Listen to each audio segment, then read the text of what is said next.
Joss's storyline. It's absolutely out of left field and borderline ridiculous. Seriously, they better not be setting us up for an amnesia plot, because that's the only thing missing to complete the absurdity.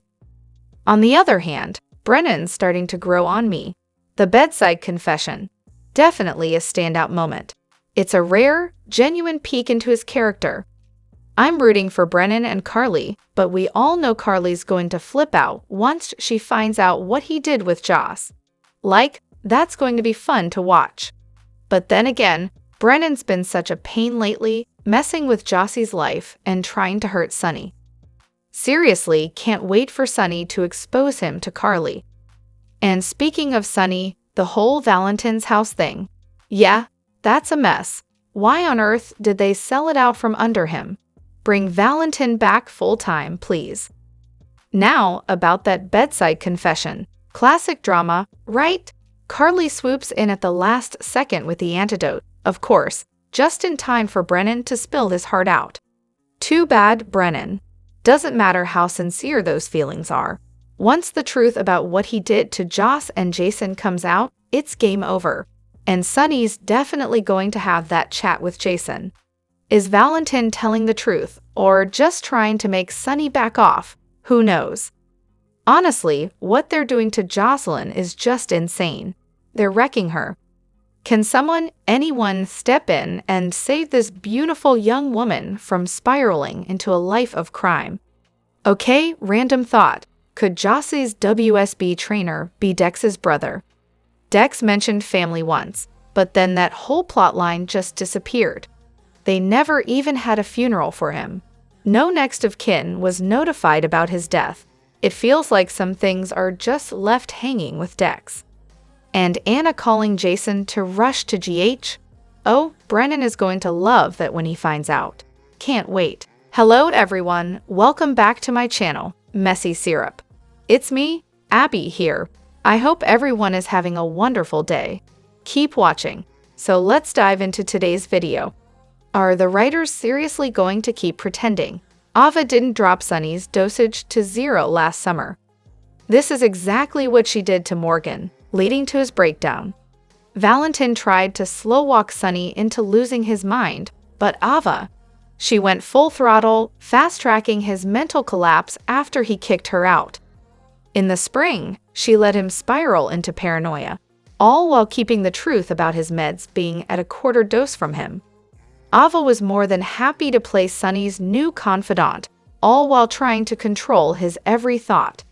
If we're going back to the whole meds tampering plot, Valentine shouldn't be the only one to answer for it. Sure, he started it, but Ava made it a hell of a lot worse. Sunny was literally standing on the roof of the hospital, suicidal, because Ava switched his meds to a placebo.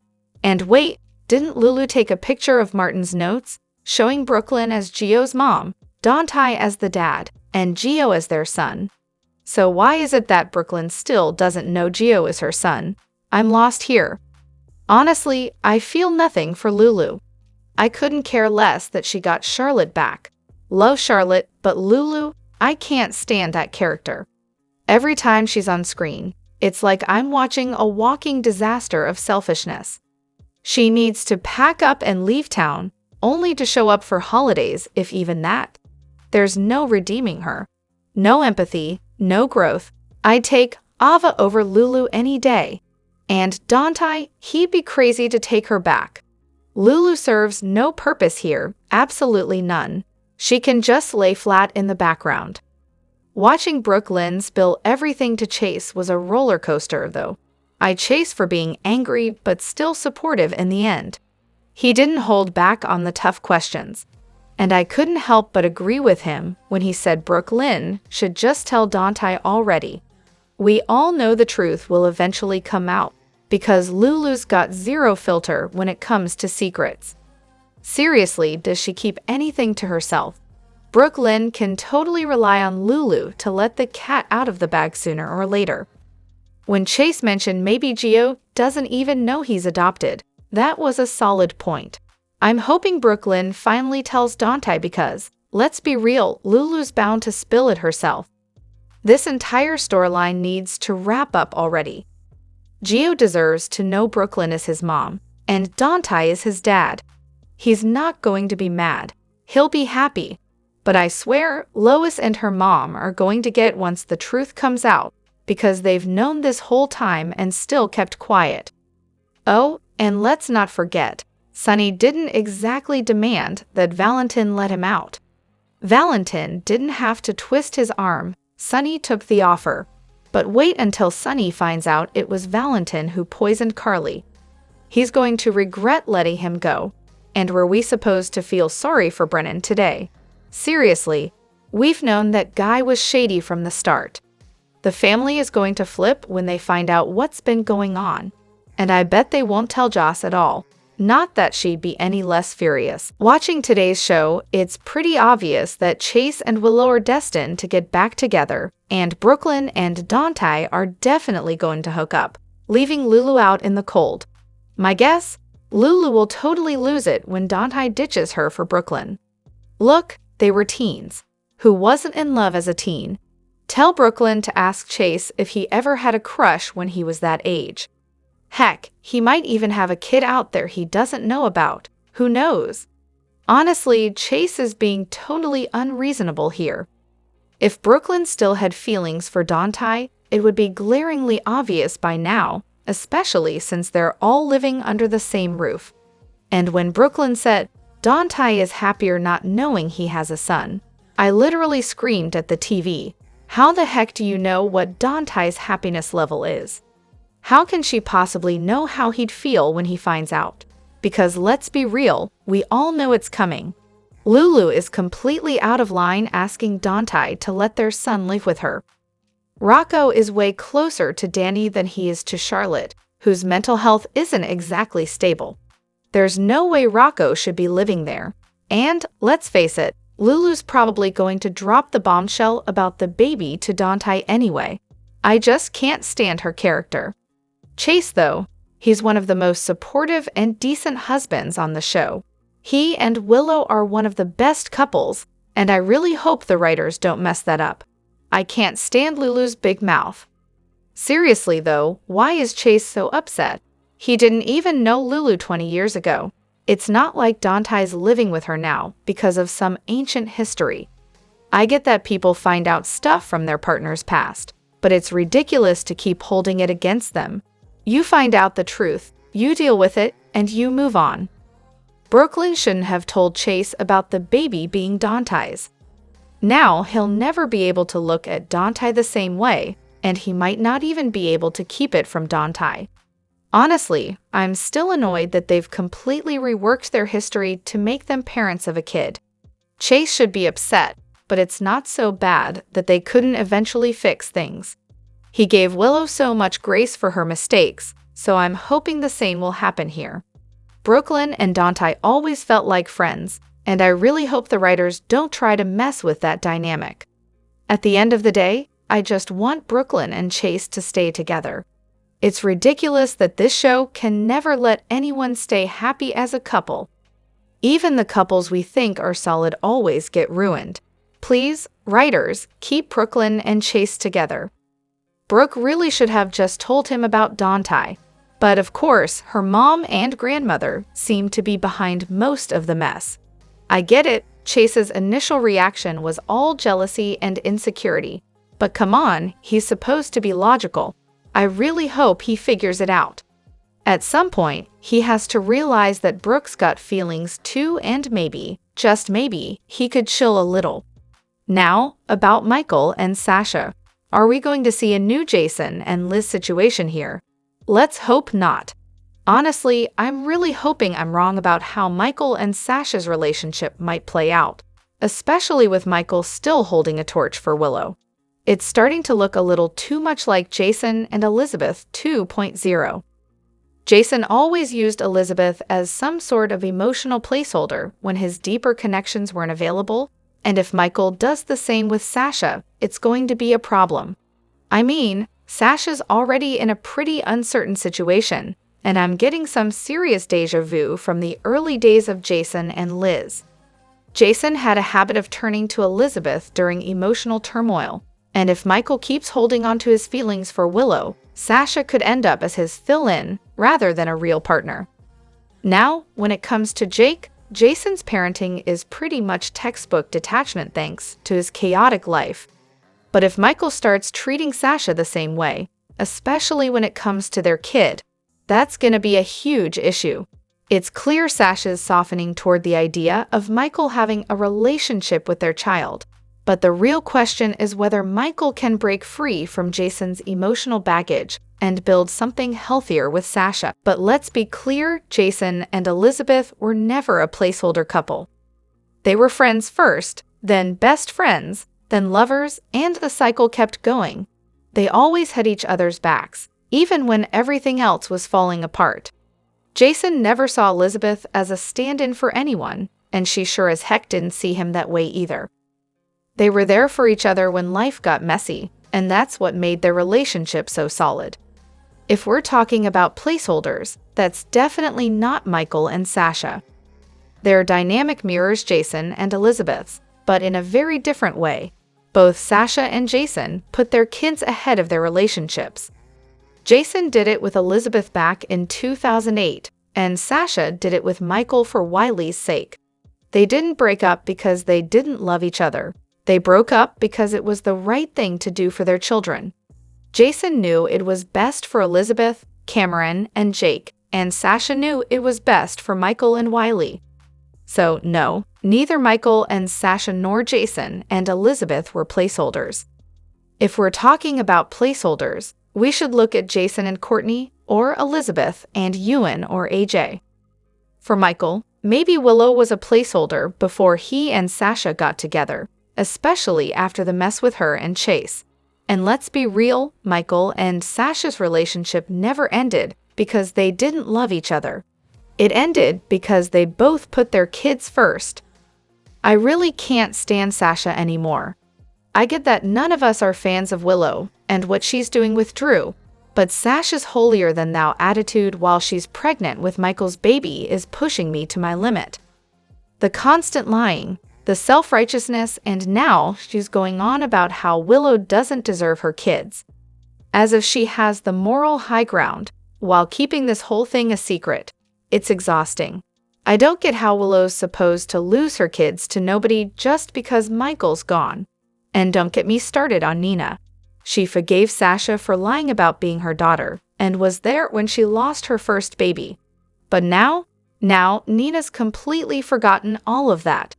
She's acting like a desperate pick-me, trying to protect Michael from, what, exactly, joint custody. Because, seriously, as much as we all dislike Willow, I can't see her ever keeping the kids away from their father. Sasha was downright manipulative yesterday. Willow isn't stopping Michael from seeing his kids. In fact, she actually appreciated Christina coming to her about making a video for the kids to send to Michael.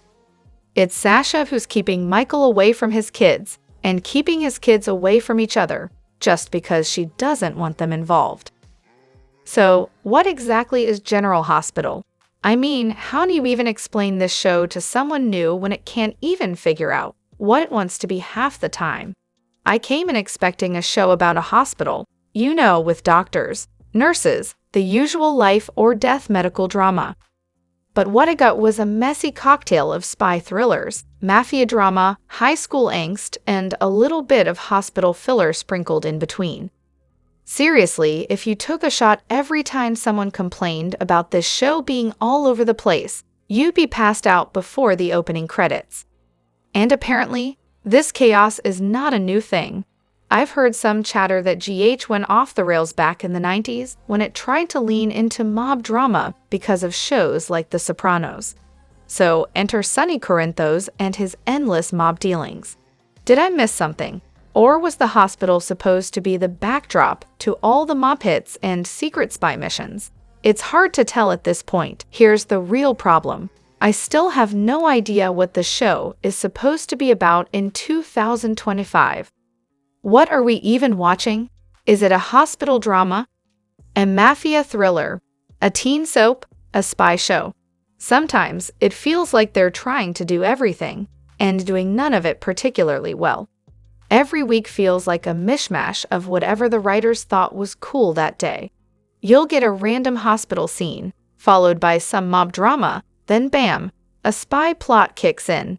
You might even find yourself watching a teen romance, because why not throw in a little Gossip Girl while we're at it?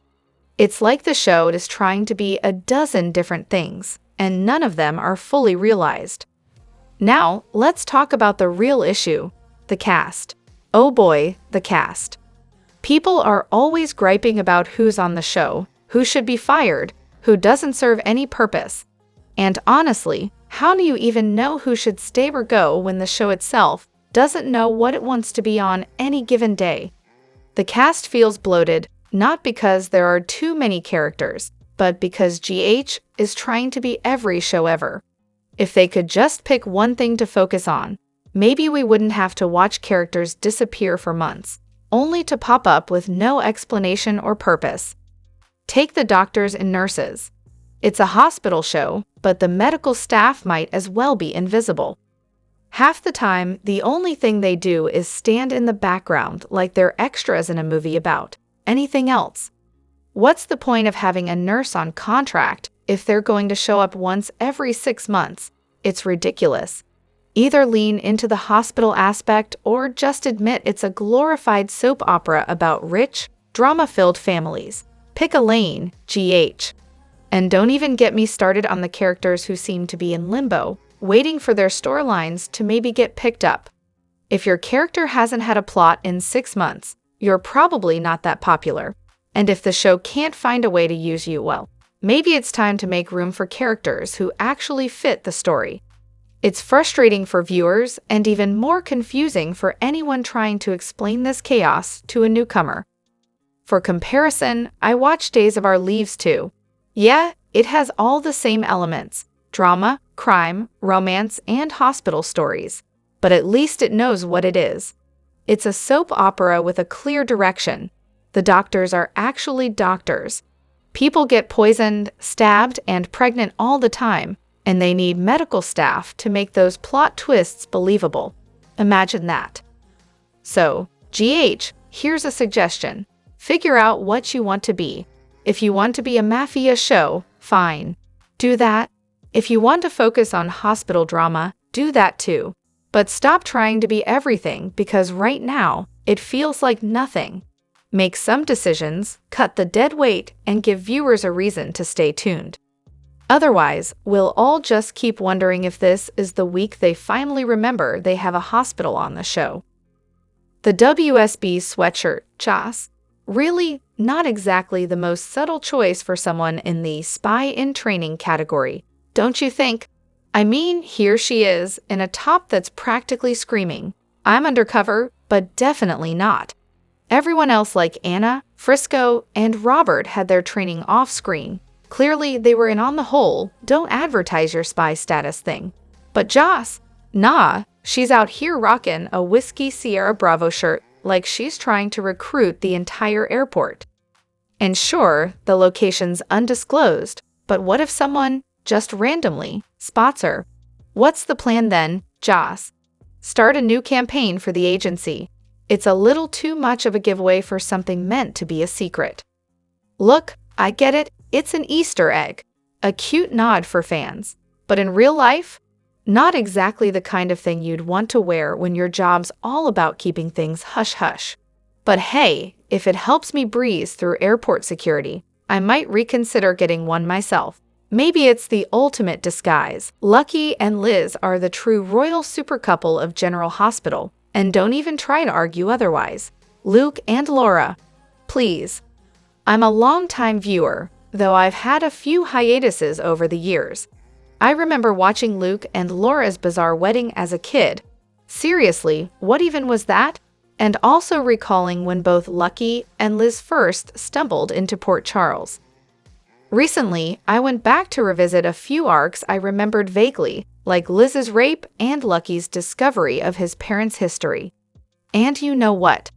I totally forgot just how phenomenal both Jonathan Jackson and Rebecca Herbst were, even back then when they were so young. Their story unfolded so organically, no rushed drama or frustratingly slow burn. just the right pacing.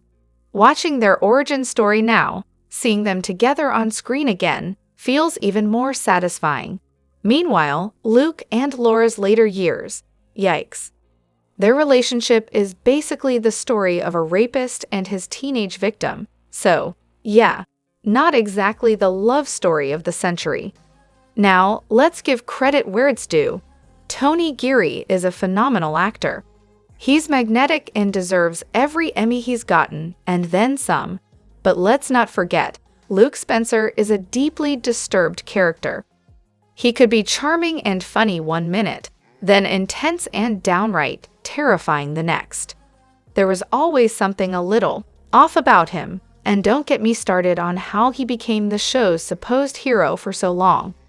Maybe that's a testament to Geary's incredible acting, but still, Luke, a hero? You've got to be kidding. The most frustrating part of rewatching that era. Every other character, including Liz, kept insisting, but Laura forgave him. Or what happened to Laura was different. Lucky was the only one who wasn't buying it. And maybe Stephen Cassadine, but that's beside the point. Laura's own story was barely even told, and honestly, she deserved a bigger reckoning than she ever got. Now, Jonathan Jackson. The guy was around 16 when the rape storyline exploded, and he was phenomenal. Watching him now, I realize he wasn't just holding his own against Geary, who was basically daytime royalty by then. He was challenging him to raise his game. Those scenes were electric.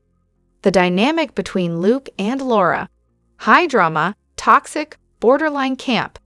It was intense, sure, but they weren't even on the show that much as a couple.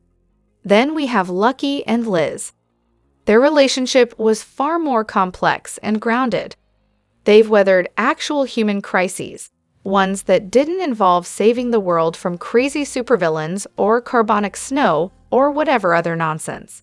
And yeah, some of those crises ended up not being real. Lucky and Jake are still alive, shock, but the emotional impact was just as real for them.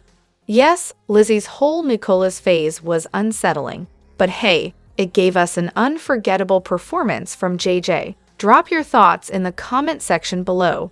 Do you agree or disagree? Don't forget to like, subscribe, and hit the notification bell for more updates. Your opinions matter, and I will see you in the next video. Thank you.